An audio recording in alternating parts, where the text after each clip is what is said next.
የመጨረሻ ሙከራ ነው። ጠቅላዩ ያረጋገጡት ጉዳይ የመካከለኛው ምስራቅ ውጥረት በተነሳበት በዚህ ወቅት ጠቅላይ ሚኒስትር አብይ አህመድ ከኢትዮጵያ ዜና አገልግሎት ጋር ያደረጉት ቃለ መጠይቅ ብዙዎችን እያነጋገረ ነው። ቃለ መጠይቁ በዓለም አቀፍ ሚዲያዎች ጭምር ሰፊ የዘገባ ሽፋን በተሰጠው የኢትዮ ኤርትራ ጉዳይና ህወሓት ጉዳይ በቂ ምላሽ ይሰጣል። ጠቅላይ ሚኒስትሩ የህወሓት አመራር ሰፊ ወታደራዊ ዝግጅት፣ የጦር መሳሪያ ግዥና ወታደራዊ እንቅስቃሴን እያደረገ ነው ካሉ በኋላም የፌዴራል መንግስት በኩል በጭራሽ ትግራይ ላይ የሚጀመር ጦርነት እንደሌለ አረጋግጣለሁ ሲሉ ተሰምተዋል። ከኤርትራ ጋር በተያያዘም ጠቅላዩ የሰጡት ፍንጭ አለ። የኤርትራ መንግስት ለጦርነት ያለውን ዝግጅት በተመለከተም በእርግጠኝነት ሲናገሩ ባይሰማም መጨረሻ ሙከራው ሊሆን እንደሚችል ጠቁመዋል። የህወሓትና የኤርትራን የጦር ዝግጅት ከጠቅላይ ሚኒስትሩ ቃለ መጠይቅ ጋር አያይዘን በሰፊው እንመለከታለን። እስከ ፍጻሜው አብራችሁን ቆየው።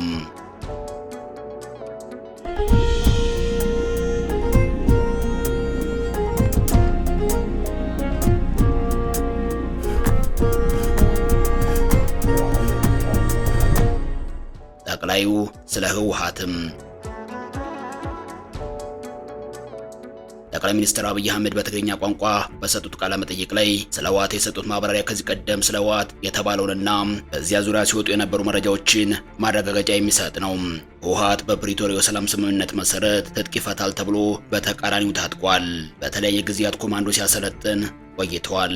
የፕሪቶሪያው የሰላም ስምምነትን በሚጥስ መልኩና የፌዴራል መንግስትን በሚያስቆጣ አካሄድ ከኤርትራ መንግስት ጋር ግንኙነት በመፍጠር የጦር መሳሪያ ከሱዳን በኤርትራ በኩል ሲያስገባ መቆየቱንና ለጦርነት ሲዘጋጅ መቆየቱን መረጃዎች ሲያመለክቱ ቆይተዋል። አሁን ጠቅላይ ሚኒስትር አብይ አህመድ ለመጀመሪያ ጊዜ ማረጋገጫ የሰጡት በዚህ ጉዳይ ነው። ጠቅላይ ሚኒስትሩ የህወሓት አመራር ሰፊ ወታደራዊ ዝግጅት፣ የጦር መሳሪያ ግዥና ወታደራዊ እንቅስቃሴን እያደረገ ነው ብለዋል።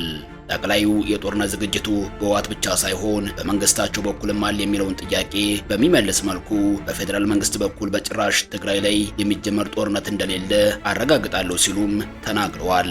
ዓለም አቀፍ ሚዲያዎች ግን የዘገቡት ሌላ ነው። ዓለም አቀፍ ሚዲያዎች በቅርቡ ባወጡት ዘገባ የኢትዮጵያ መንግስት መከላከያ ሰራዊትን ወደ ትግራይ አቅጣጫ ማንቀሳቀሱንና በዚያው ልክ ህወሓትም ወደ ወልቃይትና ራያ ማስጠጋቱን እንዲሁም የኤርትራ ጦርም ወደ ድንበር ተጠግቶ ወታደራዊ ፍጥጫው ከፍተኛ ደረጃ ላይ መድረሱን አመላክተው ነበርም። በጉዳዩ ላይ ትኩረት ያደረገው የጠቅላይ ሚኒስትር አብይ አህመድ ቃለ መጠይቅ የሚጠቁመው ነገር አለ። የፌዴራል መንግስት በፕሪቶሪያው ስምምነት የተጣሉበትን ግዴታዎች እንደፈጸመ የገለጹት ጠቅላዩ አሁን ችግር ሆኖ ያለው ከወልቃይት አካባቢ የተፈናቀሉትን ነዋሪዎች የሚመለከት ነው ብለዋል። ይህ ደግሞ ግትር አቋም ባለው ቁሞ ቀሩ ኃይል ምክንያት አልተሳካም ሲሉ በህወሓት ውስጥ ይገኛል ያሉትን ቡድን ተጠያቂ አድርገዋል። ብዙ ጊዜ ተነጋግረናል። አሁንም እምነታችን ምን እንደሆነም ህዝባችን ያውቀዋል። ነገር ግን በቁሞ ቀሩ ግትር አቋም ምክንያት ያነሳነው ሊሳካ አልቻለም ሲሉም ተናግረዋል። በፕሪቶሪያው ስምምነት ውስጥ ትልቁ የቤት ስራ ብለው የሚወስዱት በወልቃይት የተፈናቀሉ ነዋሪዎችን ጉዳይ እንደሆነም ያነሱት ጠቅላይ ሚኒስትሩ ተፈናቃዮች የግድ ወደ ቤታቸው መመለስ አለባቸው ሲሉም ተናግረዋል። የሁለት ዓመቱን ጦርነት ያስቆመው የፕሪቶሪያ ስምምነት በሙሉነት እንዳይፈጸም ምክንያት ከሆኑ አንዱ ህወሓት ህገ መንግስቱና ተቋማትን ባለማክበር ወደ ጎን መተው እንደሆነም በማንሳት ወቅሰዋል። የምርጫ ቦርዱን ህግም አልተቀበለም ሲሉም ላቀረቡት ክስ ማሳያ ጠቅሰዋል። ሁሉም ወገኖች ተግባራቸውን ካከናወኑ አብዛኛው ችግር ይፈታል የሚል እምነት እንዳላቸው የገለጹት ጠቅላዩ ነገር ግን የህወሓት አመራሮች ለጦርነት እየተዘጋጁ ነው ሲሉም ከሰዋል። ቁሞ ቀሩ ቡድን በሰፊው ወታደራዊ ዝግጅት ላይ ይገኛል። በጣም የሚገርመው በግልጽ ጸረ ኢትዮጵያ ከሆኑ ኃይሎች ጋር መሰለፉ ነው ብለዋል። እንደ ጠቅላይ ሚኒስትሩ ገለጻ ህወሓት ተስፋውን ወደ ግጭት ኃይሎች ያደረገው በአባላቱ ላይና በህዝቡ ላይ የነበረው ተስፋ እየተዳከመ በመምጣቱ ነው። የትግራይ ህዝብ በተለይ ወጣቱ ታጣቂዎችንም ጨምሮ እምቢ ለጦርነት ሲል እያየ ነው በማለት አነጋጋሪ ማብራሪያ የሰጡት ጠቅላዩ ይቀጥላሉ። እንዲህም ሆኖ ህወሓት ባለችው አቅም ወታደራዊ እንቅስቃሴዎችን እያደረገ ነው። የትግራይ ወርቅና ሌሎች ማዕድናትን እየበዘበዘ ለጦር መሳሪያ ግዢ እየዋለው ነው ሲሉ ከሰዋል። ህወሓት የጦርነት ቅስቀሳውን እያከናወነ ነው። ከምርጫ ቦርድ ተሰረዝኩ፣ ተፈናቃዮች ወደ ቀያቸው አልተመለሱም የሚል ምክንያቶች በመጥቀስ እንደሆነም ተናግረዋል። እነዚህ ችግሮችንም ራሱ የፈጠራቸው ሲሉ ጠርተዋል። የኔ አቋም ከቃላት አልፎ ወደ ወታደራዊ ትንኮሳ ከገባ ግን እንደ ቀድሞ መስሎች ጎርፎ ይወስድሻል ብቻ ነው ማለት የምንችለው ሲሉ አስጠንቅቀዋል። አክለውም በበኩላችን በፍጹም ትግራይ ላይ የሚጀመር ጦርነት እንደሌለ ለማረጋገጥና ለመግለጽ እወዳለሁ። በትግራይ ዳግም ውጊያ የመጀመር ፍላጎትና ሐሳብ እንደሌለን ህዝባችን ማወቅ አለበት ሲሉም ተናግረዋል። ጠቅላይ ሚኒስትሩ ይህንን የህወሓትን ሰፊ ወታደራዊ ዝግጅት እያደረገ ነው የሚል ክስ ያቀረቡት በፌዴራል መንግስትና የትግራይ ኃይሎች መካከል የተፈጠረው ውጥረት ወደ ለየለት ግጭት ይገባል የሚል ስጋት ባየለበት ወቅት ነው። ከጦርነት በኋላ በአማራ ክልል ስር እየተዳደሩ ያሉት የማንነት ጥያቄ ያለባቸው ወልቃይትና ራያ ከትግራይ ክልል ውጭ ሆነው ለህዝብ ተወካዮች ምክር ቤት ምርጫ እንዲካሄድ ባለፈው ሳምንት የተላለፈው የፌዴሬሽን ምርጫ ውሳኔ ውጥረቱን ይበልጥ አክርሮታል። ህወሓት ውሳኔውን በመቃወም ባወጣው መግለጫ በክልሉ ላይ ከባድ ወታደራዊ ከበባ እንዲሁም መሰረታዊ ፍላጎቶችና አገልግሎቶች ክልከላ እንደተፈጸመ ገልጾ ነበርም። የህወሓት አመራርን የጦርነት ዝግጅት ማድረጉን የገለጹትም ከኤርትራ መንግስት ጋር ግንኙነት እንዳለው በማመልከት ነው። ጠቅላዩ ስለ ጦርነቱ የሰጡት ፍንጭም ጠቅላይ ሚኒስትሩ ቃለ መጠይቁን እስካደረጉበት ዕለት ድረስ በሰሜን ኢትዮጵያ ሌላ ዙር ጦርነት ሊቀሰቀስ ነው የሚል መረጃ ደጋግሞ ሲወጣ ነበርም። አሁንም ቢሆን የመካከለኛው ምስራቅ ጦርነት ትኩስ ክስተት ካልሸፈነው በስተቀረም የኢትዮ ኤርትራ ጉዳይ በቀጠናው በመላው ዓለምም ትኩረት የሳበ ነው። በዚህ ጊዜ ጠቅላይ ሚኒስትሩ የሰጡት ቃለ መጠይቅ ተጨማሪ ማረጋገጫ ሳይሆን አልቀረም። ጠቅላዩ ከኤርትራ መንግስት ጋር በተያያዘ የሰጡት ማብራሪያ ማስጠንቀቂያም ጭምር ያለበት ነው። እንዲህ ይላሉ። የኤርትራን መንግስት እሳቸው ሻቢያ ሲሉ የጠሩትን ማለት ነው አሳምረን ስለምናውቀው ዳግም ህዝባችንን እንዲበደል እድል አንሰጥም። ምናልባት ከሞከረ ደግሞ የመጨረሻ ሙከራው ነው የሚሆነው ብዬ ነው እኔ የማምነው ሲሉ ተናግረዋል። ጠቅላይ ሚኒስትሩ የኤርትራ መንግስት በኢትዮጵያ ግዛት ገብቶ የተለያዩ ሴራዎችን፣ በደሎችን እየፈጸመ እንደሆነ በተለያዩ መንገዶች እየተገለጸ እንደሚገኝም አብራርተዋል። ጠቅላዩ ኤርትራን የከሰሱት ከሰሜኑ ጦርነት ይዞ ነው። በጊዜው የሰሜን እዝ እንደተጠቃ የቀረው ኃይል ወደ ኤርትራ ካቀና በኋላ የኤርትራ ህዝብና ሻቢያ ለሰራዊታችን ያደረገው ድጋፍ የሚሞገስ ነው። የተደገፈው ድጋፍ በምን ምክንያት ነው የሚለውን ወደ ጎን ትተን ለአዎንታዊ አስተዋጽኦ በወቅቱ አመስግነናል። ይህ በግልጽ የታወቀ ነው፣ በአደባባይም ያደረግነው ነው። ድጋፉን አመስግነን የፈጸማቸውን እኩይ ተግባራት ደግሞ እናወግዛለን። ችግሩን እንደ ችግር መነሳት ስላለበት አውግዘናል ብለዋል። የኤርትራ ሰራዊት የሰሜን እዝ ስለተጠቃም አጋጣሚውን ተጠቅሞ ወደ ትግራይ መግባቱንም አስታውሰዋል። መንግስት በዚያን ወቅት የውጭ ኃይልን ለመከላከል የሚያስችል ሁኔታ ላይ አልነበረም። ወደ ትኩረቱን ከህወሓት ጋር በሚያካሄደው ውጊያ ላይ ከማድረጋቸው ጋር መያያዙንም ገልጸዋል።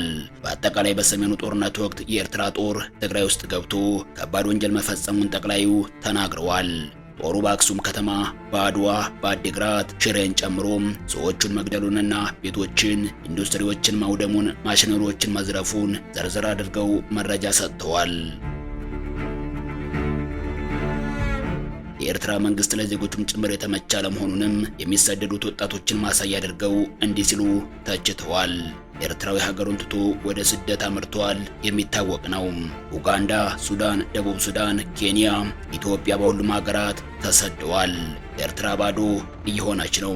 እነዚህ ከሀገራቸው የተሰደዱት በስደት ላይ ሰርተው እንዳይኖሩ ከእነሱ ጋር ሰላዮችን ጭምር እየላከ ማነው ጤነኛ ማነው በሽተኛ የሚለውን ለማሳወቅ አስቸጋሪ ስለሆነም ሰላማዊ የሆኑት ችግር ላይ እየወደቁ ነው። እዚህ ኢትዮጵያ ውስጥ ኤርትራውያን እንደ ሀገራቸው ይስሩ የሚል አቋም ነበረን። ችግር እየተፈጠረ ነው ያለው።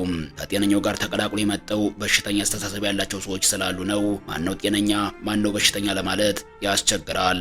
በሀገራቸው እንዳይሰሩ ሰላም እያሳጣቸው ነው። ስደት ላይ ሆነውም ሰላም እያሳጣቸው ይገኛሉ።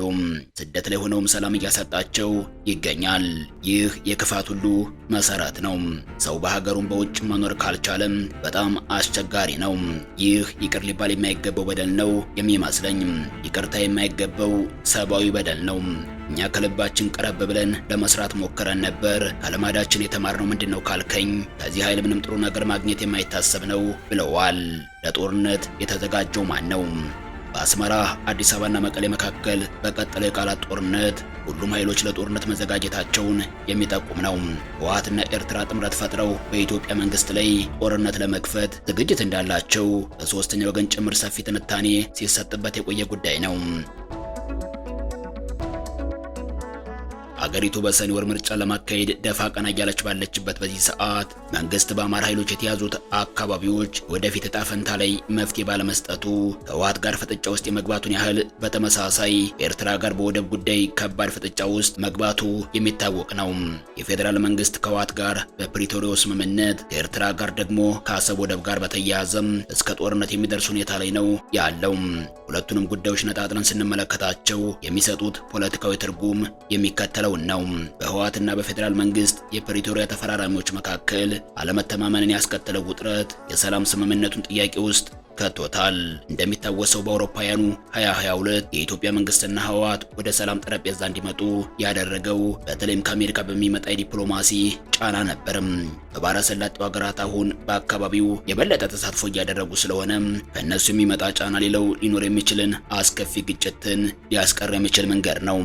የተባበሩት አረብ ኤሚሬትስ ከአዲስ አበባ ጋር የጠበቀ ግንኙነት ያላት ሲሆን ተቀናቃኟ ሳውዲ አረቢያ ደግሞ ከአስመራ ጋር የቅርብ ወዳጅ መሆኗ ይታሰባል። የአሰላለፍ በመካከለኛው ምስራቅ ውጥረት ተቀይሮ አዲስ መልክ ይዟል። ምክንያቱም ሳውዲ በዚህኛው አሰላለፍ ከኢትዮጵያ አሰላለፍ ጋር ሳትገኝ አትቀርም። ከመካከለኛው ምስራቅ አዲስ ውጥረት ጋር ተያይዞ በታየው አሰላለፍ ኢትዮጵያና ሳውዲ ከእስራኤልና አሜሪካ ጎን የመቆም አዝማሚያ እያሳዩ ነው። ኤርትራ ደግሞ በተቃራኒው ልትቆም ትችላለች። ዋናው ጉዳይ ግን ኤርትራ ከኢትዮጵያ መንግስት ጋር ከባድ ውጥረት ውስጥ የገባችው በአሰብ ቀይ ባህር ነው። የኢትዮጵያ መንግስት የባህር በር ጥያቄን እንደ ስጋት የተመለከተችው ኤርትራ ከህወሓት ጋር ጥምረት ፈጥራ ጦርነት ልትከፍት እንደምትችል እየተገመተ ነው። ጠቅላዩ እንዳሉት ኤርትራ ለመጨረሻ ሙከራ የተዘጋጀችውን ያክል ህወሓትም በዚህኛው ጦርነት ዝግጅቱ የምር ከሆነ ምናልባትም የመጨረሻ ይሆናል።